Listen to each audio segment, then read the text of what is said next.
Հունիսի 2-ին 0:10-ի սահմաններում հայտնաբերվել է ՊՆ զորամասի զինծառայող Արամայիս Մերուժանի Գևորգյանի դին, հայտնել են Պաշտպանության նախարարությունից։ Դեպքի հանգամանքներ ամբողջովին պարզելու նպատակով ընթանում է քննություն, հայտնել են գերատեսչությունից։ Զինծառայողի մահվան դեպքով նախաձեռնվել է քրեական վարույթ զինծառայողին անզգուշությամբ ինքնասպանության հասցնելու հոդվածով։ Նշանակվել է դատաբժշկական փորձաքննություն, հայտնել են քննչական կոմիտեից։ 24 News-ի մեր գործընկերներին հայտնի են դարձել մանրամասներ։ Զինծառայողին հայտնաբերել են կախված վիճակում։ Նա 2023 թվականի արցախցիների բռնի տեղահանումից հետո ընտանիքի հետ բնակվում էր Արմավիրի մարզում։ Արցախցի զինծառայողը ընտանիքի միակ որդին էր, 2 մեծ քույր ունի։ Քննչական կոմիտեն ձերբակալել է Ուժեղ Հայաստան դաշինքի ներկայացուցիչ Ալեքսան Ալեքսանյանին։ Նրան մեղադրում են ենթադրաբար բազմաթիվ անձանց նյութապես շահագրգռելու եւ առանձնապես խոշոր չափերով փողերի լվացման համար։ Դա մեր պահանջն է, դա ճանապարհի հանձնում չէ, այլ սահմանի վերհանում։ Հունիսի 1-ին հանրային հեռուստատեսությամբ նախընտրական մեծ բանավեճի ժամանակ հայտարարել է քաղաքացիական պայմանագիր կուսակցության падգամավորի թեկնածու ազգային ժողովի նախագահ Ալեն Սիմոնյանը։ Իսկ դուք կա մի բան, որ Ալիևը պահանջել է ու դուք չեք արել։ Բոլոր պահանջները իրականացրել եք։ Հենց հիմա համարացության փոփոխությունը իր պահանջով չեք արել։ Ասեմ, Գորիս Կապան ճանապարհը, Կապան ճակատեն ճանապարհը։ Դա մեր պահանջն է, դա մեր այո, մեր պահանջն է։ Ճանապարհ հանձնելը մեր պահանջն է։ Լսեք, ճանապարհ հանձնել չի, դա սահման վերհանել է։ Այսպիսով նա պատասխանել է Հայաստան կուսակցությունների դաշինքի падգամավորի թեկնածու Աննա Գրիգորյանի հռետորական հարցին, թե ով է Ադրբեջանին հանձնել Գորիս Կապան ճակատեն ճանապարհները։ Պետք չէ մարդկանց ստել, հավելել է Սիմոնյանը։ Նշենք, որ նշված ճանապարհներն Ադրբեջանի վերահսկողության տակ են անցել 44-օրյա պատերազմից հետո։ Սիմոնյանը նաև վստահեցրել է, որ օրակարգում երբևէ չի եղել 300,000 ադրբեջանցիների Հայաստան վերադառնալու մասին խոսակցություն։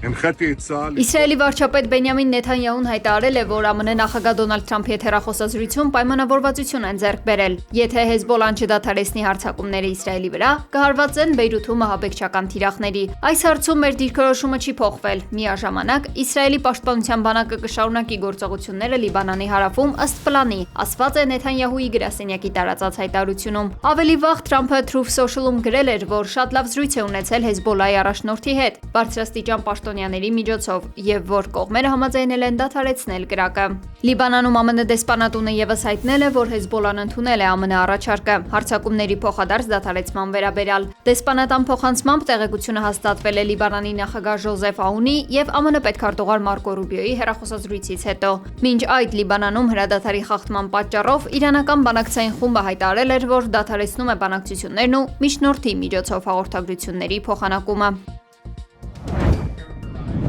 ԱՄՆ-ն եւ Իրանը կարող են փոխընդբռնման հուշագիրը վերջնականապես համաձայնեցնել հաջորդ շաբաթ, հայտարարել է ԱՄՆ նախագահ Դոնալդ Թրամփը։ Նախագահը միևնույն ժամանակ հավելել է, որ չի համաձայնեցրել փաստաթղթի նախորդ տարբերակը, քանի որ ակնկալում է հուշագրում ներառել եւս մի քանի կետ։ Թրամփի հայտարարության ֆոնին Իրանի Խաթամ Ալ-Անբիա կենտրոնական շտաբի ներկայացուցիչ Ալի Աբդոլլահին հայտարարել է, թե Բենյամին Նեթանյահուն սպառնացել է ռմբակոծել Բեյրութն ու Դահիան, բնակիչներին կոչ անելով տարհանվել։ Հաշվի առնելով հրադադարի բազմակի խախտումները, եթե այդ սպառնալիքն իրականացվի, մենք հյուսիսային շրջանների եւ օկուպացված տարածքներում գտնվող ռազմական բնակավայրերի բնակիչներին կոչ ենք անում լքել այդ տարածքները, եթե չեն ցանկանում վնաս կրել։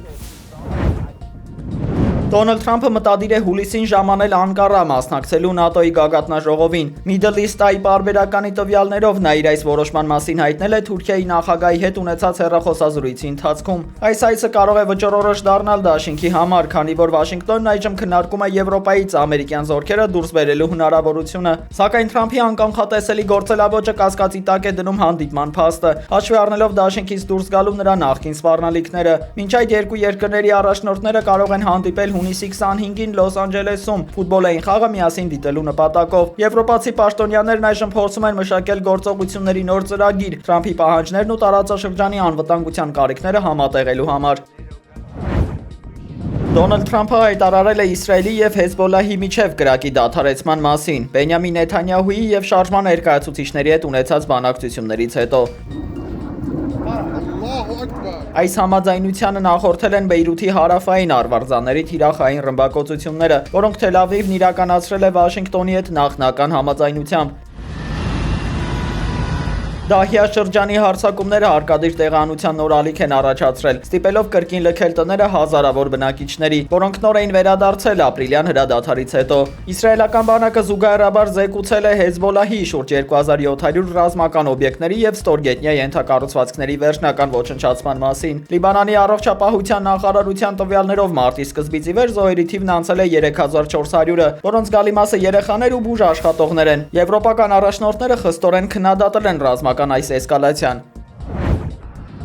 Ռուսական օդային հարվածների հետևանքով այսօր Ուկրաինայի խոշոր քաղաքներում, այդ թվում Կիևում, Դնեպրում եւ Խարկովում 9 մարդ է զոհվել, ավելի քան 60-ը վիրավորվել, հայտնել են իշխանությունները։ Վնասվել են բազմաբնակարան շենքեր, ավտոմեքենաներ, խաղահրապարակներ։ Տասնյակ մարդիկ հարվածներից հետո տեղավորվել են մետրոյի կայարաններում, գիշերն անցկացնելով այնտեղ։ Մայրաքաղաքում կա 4 զոհ եւ 51 վիրավոր, այդ թվում երեխաներ, հայտնել է քաղաքապետ Վիտալի Կլիչկոն։ Նրա խոսքով 24 հարկանի բազմաբնակարան շենքի ենթադրյալ հրթիռակոծության պատճառով այն փլուզվել է։ Հնարավոր է, որ փլատակներում մարդիկ են մնացել։ Հյուսիսարևելյան Խարկովում էլ դրոնային հարձակման հետևանքով 10 մարդ է վիրավորվել, նրանց թվում կան երեխաներ, տեղեկացրել է քաղաքապետ Իգոր Տերեխովը։ Ռուսական հարվածների վերաբերյալ հետախուզական տվյալները մնում են ուժի մեջ, հնարավոր է խոշոր հարված, իրենք դա նախապատրաստել են։ Երեկվա ուղերձում ասել էր Ուկրաինայի նախագահ Վլադիմիր Զելենսկին, վստահեցնելով, որ բանակը դրան պատրաստ է։ Անցյալ շաբաթ Մոսկվան նախազգուշացրել էր, որ մտադիր է համակարգված հարվածներ հասցնել Կիևի ռազմական թիրախներին, օտարերկրացիներին կոչ անելով հեռանալ։ Առավոտյան ուկրաինական հրթիռներն անմիջապես սկսել են հակահարվածները։ Հարվածներ են հասցվել Ռուսաստանի Բելգորոդի մարզին։